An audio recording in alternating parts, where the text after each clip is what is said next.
He screams, he rules, he eats his own clone, and somehow, he is also one of the most tragically misunderstood characters in Adventure Time.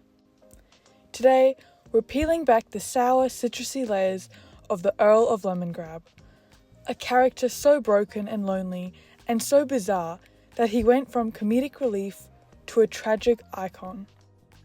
No one understands! Lemongrab didn't come from a family or a tribe. Instead, he was manufactured, created in a lab by Princess Bubblegum as her first attempt at making a candy person. But unlike the rest of Candy Kingdom's bubbly, sweet residents, Lemongrab was a little off.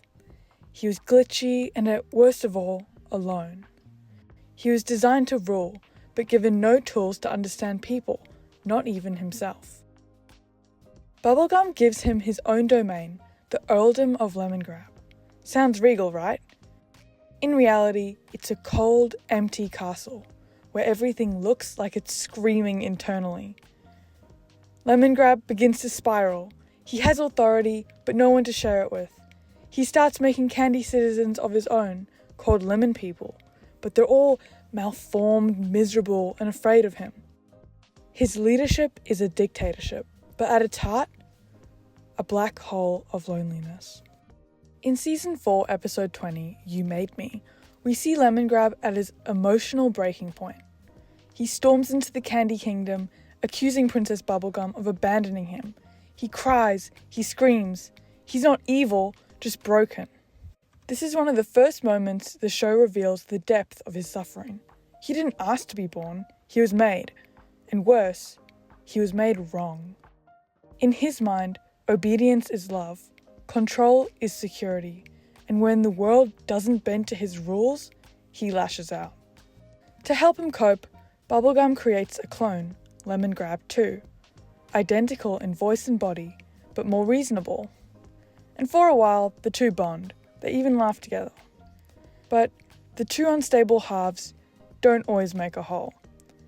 The Lemongrabs begin to fight about leadership, about loyalty, about who is truly in charge. This sibling dynamic starts off sweet, but slowly becomes more disturbing.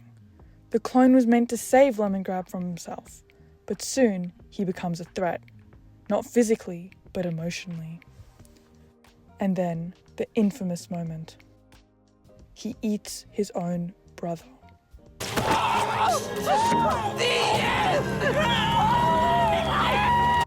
Let that sink in. He devours Lemongrab 2, piece by piece, absorbing him back into his body.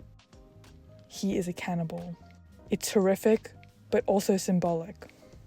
Lemongrab couldn't share power. He couldn't share himself. So he eliminated the only other being who knew what it was like to be him. After this, Lemongrab becomes even more erratic, fatter, angrier, and louder. His body literally grows grotesque, swollen from absorbing his clone and consuming entire feasts in isolation. He's a symbol of unchecked control, an ego gone sour, but also a creature begging to be understood, even as he pushes everyone away. In Lemonhope Part 1 and 2, we meet a young lemon person who escapes the tyranny of the Lemon Kingdom. His journey to freedom and individuality parallels Lemongrab's failure to ever grow beyond his need for control.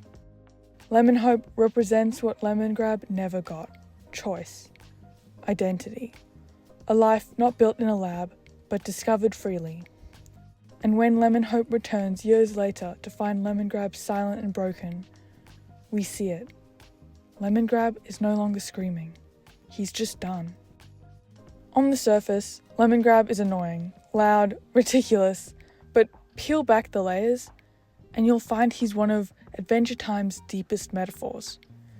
He's a commentary on neglect, on mental illness, on the pain of not fitting in, of being made for a world that never explained how to live in it. His scream, it's not just volume, it's a cry for help. So next time you laugh at Lemongrab yelling, "Unacceptable!" remember, that scream comes from somewhere. He didn't ask to be made, he just wanted to belong. And in the kingdom of candy, maybe the sourest lemon was the one who needed the most love.